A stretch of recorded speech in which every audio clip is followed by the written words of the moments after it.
Hello there, and welcome to my office. My name is Randy Wilt.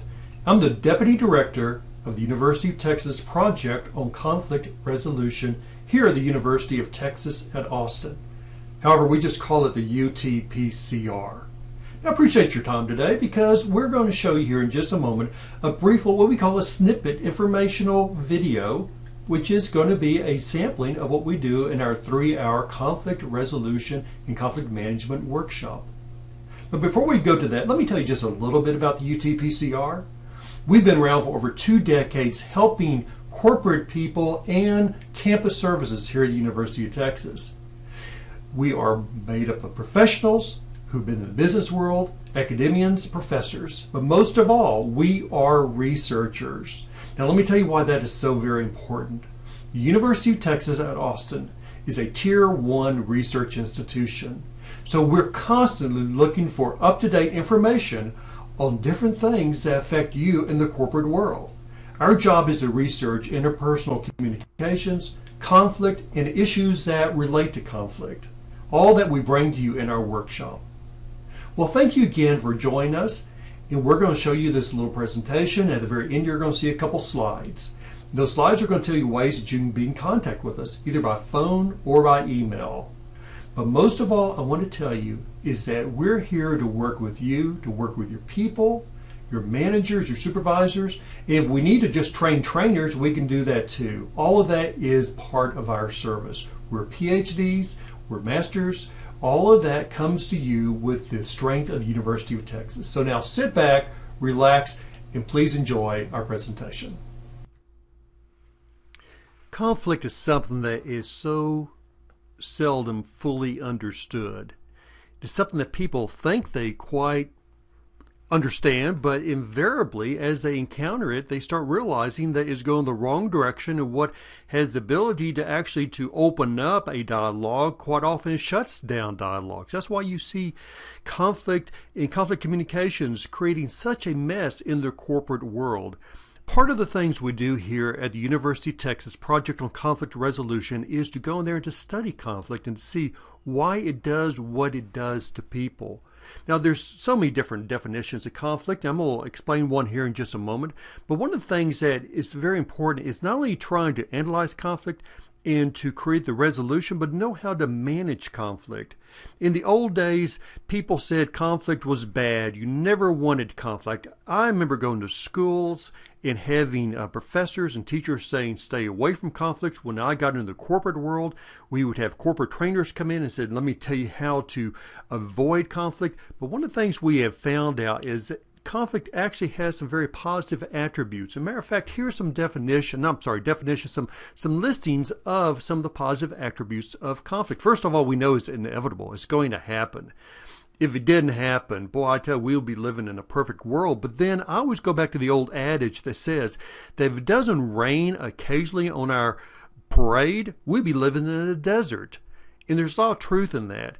Because conflict is like the rain. It helps things to grow where you can understand. It brings people together. It clarifies things. And like it says in this listing here, it helps to clear out resentment. It helps people to understand each other. So when you get into understanding conflict, you have to understand what the true definition is of conflict. Now, there's some great researchers, Wilmot and Hawker, and they came up with this definition. I'm going to read it to you, and then we'll explain a little bit about these different parts of this definition. Conflict is an expressed struggle between at least 2 interdependent parties who perceive incompatible goals, scarce resources, and interference from others in achieving their goals. Now, when we do our 3-hour workshop, one of the first things we do is we go through this definition and we break it apart. We dissect it so people understand that conflict's not just one part, there is a grouping of different parts. So when it all comes together, it creates the conflict event. So, for example, it says 2 interdependent parties. That's just not saying 2 independent parties. Independent referring to people who are not dependent upon each other. This is where you have 2 dependent parties. For example, if you want to go out and buy a car, you need that car, you want to buy the car. The salesman, he needs to sell you the car, he needs you to buy that car. So you got 2 parties that are dependent upon each other. But then now it says parties who perceive incompatible goals. You may have $20,000 you can spend on that car. That salesman needs to sell that car for $25,000. So you're dealing with two incompatible goals. So we got to get those goals together. This has scarce resources. Maybe there's only one car on the lot. Maybe there's a bunch of cars on the lot. Maybe you just have 20,000. That's all you have. Or maybe there's another place you can get some additional money. But the last part of this definition says, an interference from others in achieving those goals. That salesman can stop you from achieving your goal by saying, there is no way I can sell you the red car that you want for $20,000. You can buy a silver car, or you're going to pay $25,000 to get the red car. That's actually blocking your goal. And you're going to block his goal too if you walk off and say, I'm going to go buy a Chevrolet instead of buying this Toyota. So all these things, when they start coming together, you start understanding how we encounter the conflict. Now people say, why do we have these conflicts? Well, we're competing. We're competing with people for acceptance, for recognition, for position, for powers, and for meeting goals. But the one that we'd like to talk about the most is the one about power. Because what we find in the corporate world, conflict comes about quite often, not all the time, quite often, because you got different individuals who are competing for power, who has more power over the other person. Can you just imagine a company where you had the vice president of finance, and then one side, and on the other side you have the vice president of marketing. The CEO sits there and says, folks, I want you to come together and we got to figure out how we're going to go out there and make a profit this year. Well, the VP of marketing says, we got to go out there and advertise. The VP of finance says, we got to cut back. We don't want to spend money on advertising. We need to cut personnel, and we need to raise our profits by getting rid of expenditures. This is where you get into this power play, and that's where we see so often that you can get into that in not only corporate worlds, but also in your private world, the way you deal with your spouse or your children. Now, there's some major points about resolving conflict. First of all, to resolve a conflict, you have to separate the people from the problem. Now, that sounds very simple, but we quite often forget it. For example, you're buying a car. You know how it goes when you buy a car? After you sit down to negotiate, the salesman says, I'm going to take it to my sales manager. And then they sit there for a little bit, and he comes back and says, my sales manager says I can go from 25 to 24. And then you're sitting there saying, I can't do 24. I can only have 20. I can maybe go to 21. And the salesperson says, okay, let me go back to my manager again, and let me talk to him. I'm going to try to help you out. This type of conflict in buying a car, quite often you find the individual saying about the salesperson is that he is really not working with me. That sales manager is really not working with me.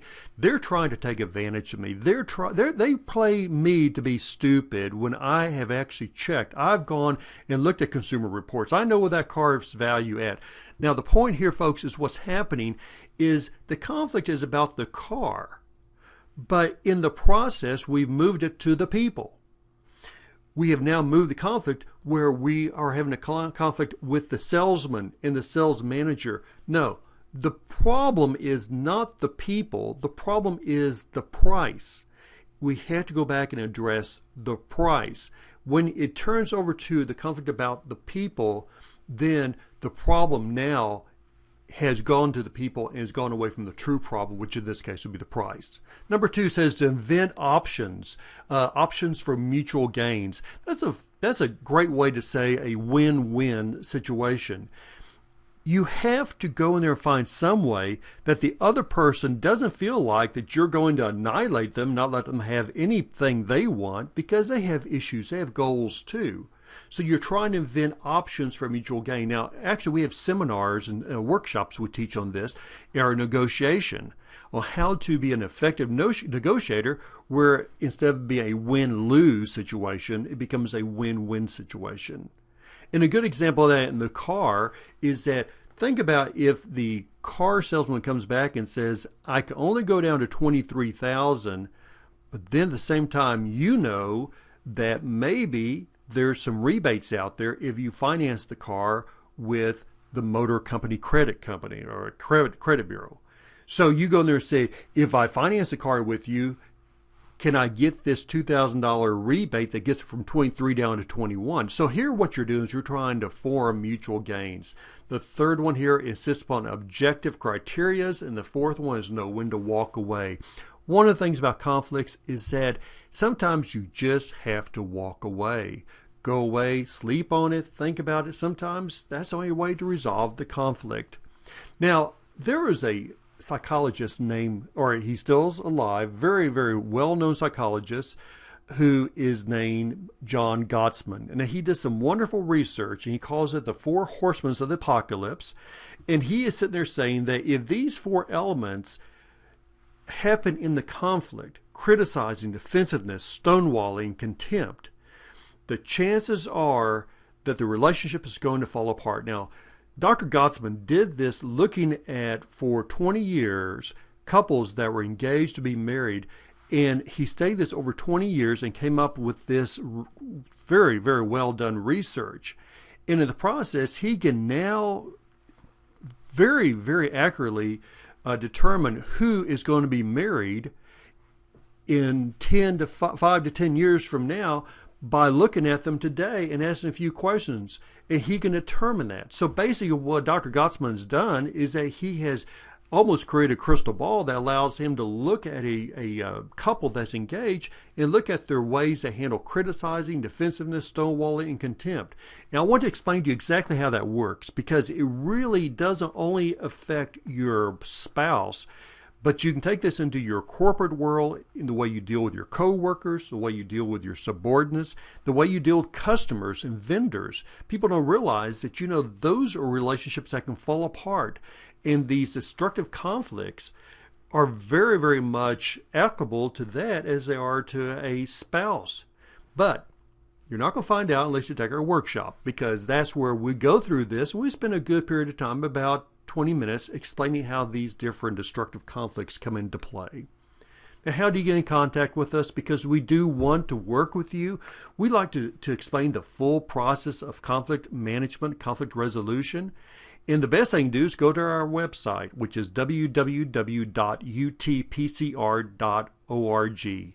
On there, you go to Business Services, and you can click and look at some of the different modules we teach. We don't only teach conflict, we teach negotiation, we teach meeting management, presentational skills, interpersonal skills, all these things that we can help you and help your people to understand how to be more effective as leaders, managers, to be effective employees, and to work within the realm of conflict and taking those negative conflicts into positive conflicts. So give us a call or drop us an email. We'll love to work with you. Thank you very much. We appreciate you taking the time to listen to our presentation today.